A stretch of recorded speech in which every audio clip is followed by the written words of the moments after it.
When you picture Zeus, you probably see that majestic, bearded figure on a throne, lightning bolt in hand. And look, you're not wrong, but that's kind of the movie poster version. The real story is so much more complex, more violent, and frankly, way more interesting. It's a story about how power is really won and how it's kept. So, was Zeus just the all-powerful king of the gods, or was he something more? Was he a rebel? A tyrant? A master strategist? Well, here's the thing. The answer is all of the above, and that's what makes his story so compelling. Yeah, we all know the popular image, right? The iconic, bearded king on a throne holding that lightning bolt. But that's just a static picture. The deeper story, wow. It's about a messy, dynamic figure, a rebel and a tyrant who became this evolving symbol of what it truly means to hold power. Okay, so first things first.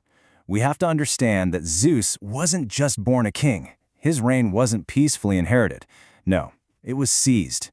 We're talking a bloody, decade-long revolution against his own father and the entire ruling cosmic order. This whole story kicks off with pure paranoia. Zeus's father, Cronus, hears a prophecy that his own kid is going to overthrow him, so he literally swallows each of his children as they're born. But he gets tricked. The infant Zeus is whisked away and hidden, and Cronus swallows a rock instead. When Zeus grows up, he comes back, forces his father to throw up his siblings, and together they launch the Titanomachy, a brutal 10-year war for control of the universe. They only pull off a victory by unleashing some monstrous allies, and after all that, the three brothers divide the spoils. Poseidon gets the sea, Hades gets the underworld, and Zeus, he claims the sky. So Zeus is king. End of story, right? Not even close. You see, winning the throne was one thing, but keeping it? That meant fighting off threats from every single direction, including from his own family dinner table. This is honestly one of the most shocking stories in Greek myth. Zeus's own wife Hera, his brother Poseidon, and even his children Apollo and Athena, they all conspired to overthrow him. They actually managed to bind him in his sleep with unbreakable chains. He was completely helpless. But an old ally, the hundred-handed giant Briareus, was summoned to set him free. Zeus's revenge was swift and, man, was it symbolic. He hung his wife from the sky and sentenced his brother and son to hard labor, forcing them to build the walls of Troy.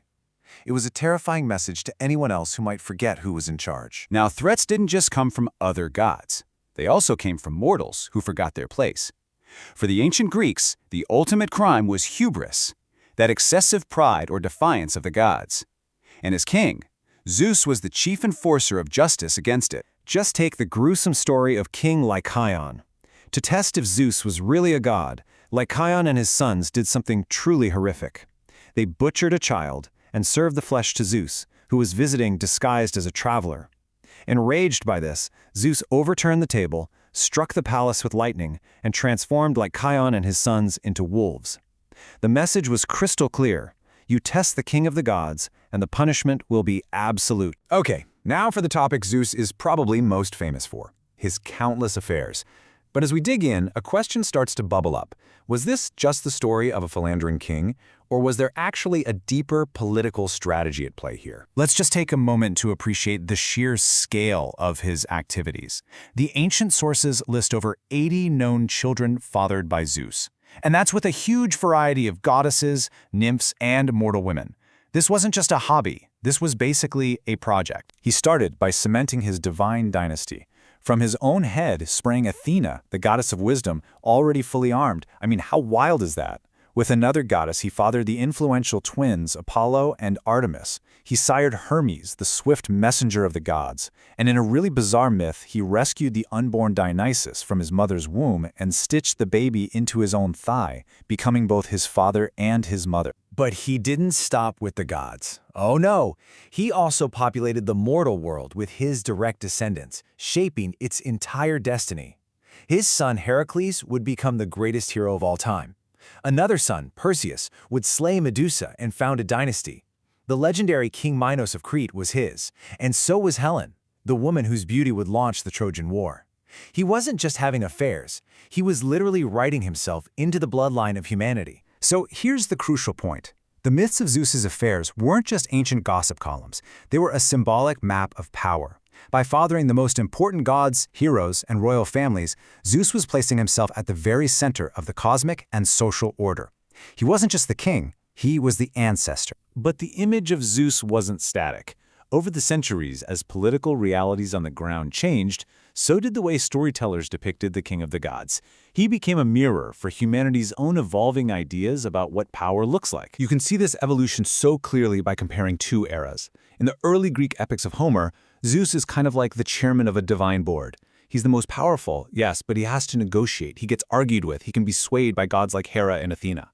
But you fast forward several centuries to the Roman poet Ovid, and Zeus is an absolute monarch. His word is final. Why the change?